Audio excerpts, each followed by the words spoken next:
Panic ଅବସ୍ଥା ସୃଷ୍ଟି ହେଇଛି। ଲୋକମାନେ ଭାବୁଛନ୍ତି ଲମ୍ବା ଯୁଦ୍ଧ ହେବ, କ'ଣ ହେବ କ'ଣ ନାହିଁ, ଆଗକୁ କାଳେ ମିଳିବ ନାହିଁ, କିଛି ନେଇକି ଘରେ ଅଧିକା ପରିମାଣରେ ରଖିଥାଉ। ଏଇଟା ସମସ୍ତଙ୍କର ସ୍ୱଭାବ। ଯେମିତି କିଛି ଅସୁବିଧା ହେଇଗଲେ ନ୍ୟୁଜ୍ ଆସିଲା ବନ୍ୟା ବାତ୍ୟା ହେବ, ତ ଅଧିକା ପରିମାଣରେ ଆଳୁ, ଅଧିକା ପରିମାଣରେ ଖାଦ୍ୟ ସାମଗ୍ରୀ ଲୋକ ଘରେ ରଖନ୍ତି। ଏଇଟା ଗୋଟେ ଲୋକମାନଙ୍କ ସ୍ୱାଭାବିକ ଚରିତ୍ର।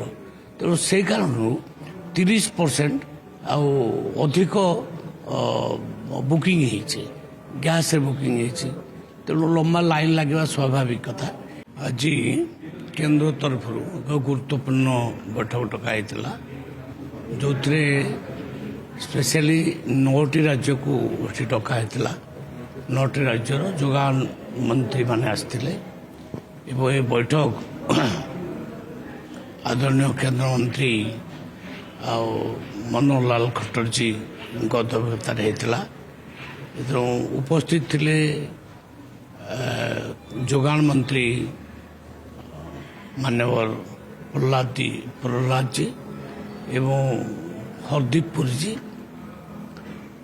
ଉଦ୍ଦେଶ୍ୟ ଓଡ଼ିଶାରେ ଆମେ ଯେଉଁ ଏଲ୍ପିଜିର ପ୍ରୋବ୍ଲେମ୍ ଆଗକୁ ନ ହେଉ, ସେଥିପାଇଁ ତୁରନ୍ତ ସହରମାନଙ୍କରେ ବିଶେଷ କରି ପିଏନ୍ଜି ଗ୍ୟାସ୍ର ବ୍ୟବସ୍ଥା କରାଯାଉ। ପିଏନ୍ଜି ବୋଇଲେ ଆପଣଙ୍କର ଯେଉଁଟା ପାଇପ୍ ଯୋଗେ ଘରକୁ ୱାରିଂ କରିକିରି ଆମେ ଗ୍ୟାସ୍ ଦେଉଛୁ, ସେଟା ଓଡ଼ିଶାରେ କମ୍ ସହରରେ ହେଇଛି। ଇଭିନ୍ ଭୁବନେଶ୍ୱରରେ ମଧ୍ୟ ସବୁ ସ୍ଥାନରେ ସେ ବ୍ୟବସ୍ଥା ହେଇନି ଏପର୍ଯ୍ୟନ୍ତ। ସେ କଥା ଆଡ଼ଭାଇସ୍ କଲେ ଯେ ଯେତେ ସହର ଗୁଡ଼ିକ ଅଛି, ବିଶେଷ କରି ମ୍ୟୁନିସିପାଲିଟି, ମହାନଗର ନିଗମ, ସବୁ ଜାଗାରେ କେମିତି ପାଇପ୍ ଯୋଗେ ପିଏନ୍ଜି ଯୋଗାଇ ଦିଆଯାଉ। ପିଏନ୍ଜି ଗ୍ୟାସ୍ ଅପେକ୍ଷା କରୁତ ଟ୍ରାନ୍ସପୋର୍ଟେସନ୍ ନାହିଁ, ଆଉ ରେଟ୍ ମଧ୍ୟ କମ୍, ପ୍ରାୟ 12-13% କମ୍ ରେଟ୍ ରହୁଛି ଏବଂ ତାହା ଇଣ୍ଡିଆର ମଧ୍ୟ ପ୍ରଡକ୍ଟ ହେଉଛି ବେଶୀ। 60% ପିଏମ୍ଜି ଗ୍ୟାସ୍ ଇଣ୍ଡିଆର ପ୍ରଡକ୍ଟ ହେଉଛି। ତେଣୁ କୌଣସି ପ୍ରୋବ୍ଲେମ୍ ନାହିଁ। ଯେତେ ପିଏନ୍ଜି ଗ୍ରାହକ ବଢ଼ିବେ ସେତେ ଆମ ଦେଶ ପାଇଁ ଭଲ। ଆଉ ବିଶେଷ କରି ଆଉ ଗୋଟିଏ ଅର୍ଡ଼ର କରିଛନ୍ତି, ଯେଉଁମାନେ ପିଏନ୍ଜିର ଗ୍ରାହକ ହେବେ ସେମାନଙ୍କୁ ଆଉ ଏଲ୍ପିଜି ଗ୍ୟାସ୍ ଯୋଗାଇ ଦିଆଯିବ ନାହିଁ। ଏଲ୍ପିଜି ଟ୍ରାନ୍ସପୋର୍ଟେସନରେ ଟିକେ ବି ପ୍ରୋବ୍ଲେମ୍ ରହୁଛି। ଆଉ ଆମେ ବାହାର ଦେଶ ଉପରେ ବି ଯାହା ଉପରେ ନିର୍ଭର କରୁଛୁ, ସେଥିପାଇଁ ଲକ୍ଷ୍ୟ ଯେ କେମିତି ତୁରନ୍ତ ନଗର ଗୁଡ଼ିକୁ ପିଏନ୍ଜି ଗ୍ୟାସ୍ର ବ୍ୟବସ୍ଥା କରାଯାଏ। ରାଜ୍ୟରେ ଏଲ୍ପିଜି ଗ୍ୟାସ୍ର ସ୍ଥିତି କ'ଣ ରହିଛି, ସେ ବାବଦ କିଛି ରିଭ୍ୟୁ ହୋଇଥିଲା? ନାଇଁ, ବର୍ତ୍ତମାନ ସେମିତି ପ୍ୟାନିକ୍ ବ୍ୟବସ୍ଥା କିଛି ନାହିଁ, କୌଣସି ଅଭାବ ନାହିଁ।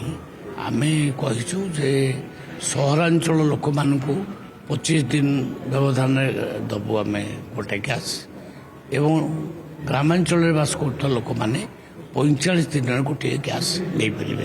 ଆଜି ମଧ୍ୟ ଆମେ ସଫିସିଏଣ୍ଟ ଗ୍ୟାସ୍ ଯୋଗାଇ ଦେଉଛୁ। ଗ୍ୟାସ୍ର କୌଣସି ଅଭାବ ନାହିଁ କି ପେଟ୍ରୋଲ ଡିଜେଲର ମଧ୍ୟ ଦେଶରେ ଅଭାବ ନାହିଁ। ବିଜେଡିରୁ ଦେବୀ ମିଶ୍ର ଗୋଟେ ପ୍ରକାର କହୁଛନ୍ତି ଯେ ଗ୍ୟାସ୍ ଅଭାବ ରହିଛି, ସେଥିପାଇଁ ତ ଲମ୍ବା ଲାଇନ୍ ଲୋକମାନେ କହୁଛନ୍ତି।